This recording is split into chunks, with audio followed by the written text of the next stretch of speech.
Half cup सूजी का था, ये हम ड्राई फ्राई करेंगे। ठीक है, सूजी को मैंने छान लिया था, छानने को जो है ना इस तरह अच्छे तरीके से मैश कर लेते हैं। इसमें जो हम देसी घी डालेंगे, ये 4 ड्राई फ्राई की थी ना वो इसमें हम डाल देंगे। अभी इसमें भी हम इसको भूनेंगे थोड़ा सा।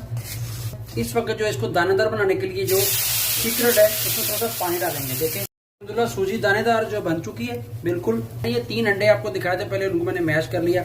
ये जो है थोड़ा थोड़ा करके इसमें डालते रहेंगे और इसमें चम्मच हिलाते रहेंगे। घी इस टाइम में डालेंगे क्योंकि अंडे भी डाले हुए हैं और घी चाहिए। 3 से 4 चम्मच कोकोनट के पाउडर के, उतनी ही चीनी लेनी है आपने, कम ज्यादा कर सकते हैं। इस कंडीशन में हमारा हलवा आ चुका है। ये कोकोनट, खोपरा और किशमिश ये आपने डालना है बस, और इसमें कोई चीज नहीं डालनी। माशाल्लाह मजेदार किस्म का हलवा बन चुका है। 1 कप दूध है, इसमें मैंने फूड कलर डाला था, इसको इसके अंदर डाल देंगे। इलायची पाउडर, सूजी अंडा हलवा बिल्कुल तैयार हो चुका है। जो है ये लाजवाब, इसके लिए इसके ऊपर हम बादाम दियों की सौगात है। और आई होप कि